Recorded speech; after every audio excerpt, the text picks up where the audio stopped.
अस्सलाम वालेकुम। वालेकुम अस्सलाम।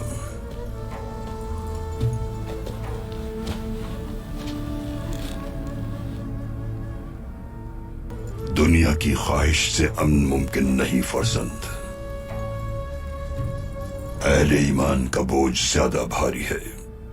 मकाम ऊंचा हो तो आजमाइश भी बड़ी होती है, लेकिन अल्लाह की मदद तुम्हारे साथ है, क्योंकि तुम नफ्स को हावी नहीं होने देते और हर कदम अल्लाह की राह में उठाते हो। बाज़ औक़ात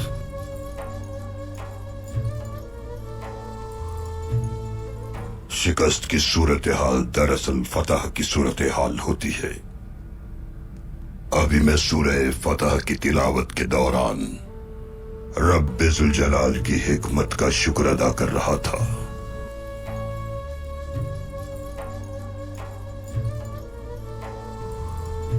हमारे प्यारे पैगंबर ने ख्वाब देखा और सहाबा को उम्रे की हिदायत की।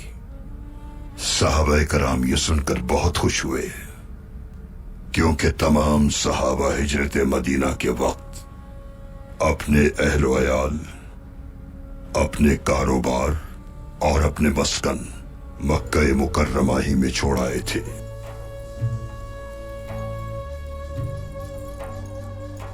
वो शहर मक्का में बैतुल्लाह की ज़ियारत के लिए अपने दिलों में एक नई उम्मीद लिए मदीने से रवाना हुए, लेकिन वहां के मुशरिकीन जो बड़े से बड़े दुश्मन के लिए भी दरवाजे बंद नहीं करते थे, उन मुशरिकीन ने सहाबा को रोकने के लिए मक्के के दरवाजे बंद कर दिए।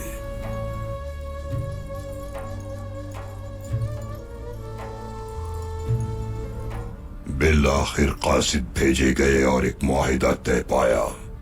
बज़ाहिर तो वो मुआहिदा मुसलमानों के हक में न था, जिसके नतीजे में सहाबा को बगैर उम्रा किए वापस लौटना पड़ा। सहाबा बहुत परेशान हुए, क्योंकि उन्हें बैतुल्लाह को देखने की बहुत आरज़ू थी।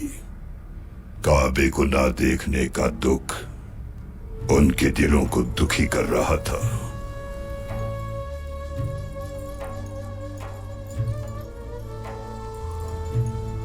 लेकिन कुरान पाक की सूरह इंशिरा में इरशाद बारी ताला है कि हर मुश्किल में आसानी है।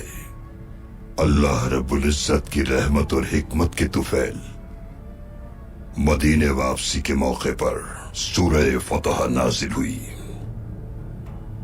नबी करीम फतह मक्का की नवीद से निहाल हो गए।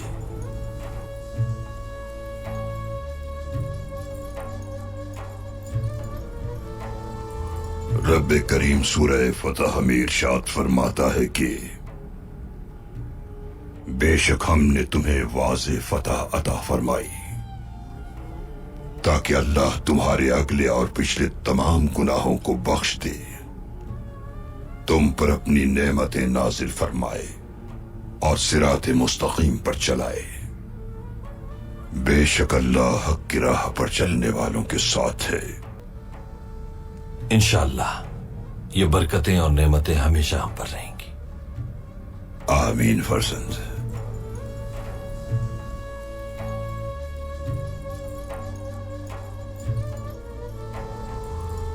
इंशाअल्लाह ये बरकतें और नेमतें हमेशा हम पर रहेंगी। इंशाअल्लाह ये बरकतें और नेमतें हमेशा हम पर रहेंगी। आमीन फर्जंद।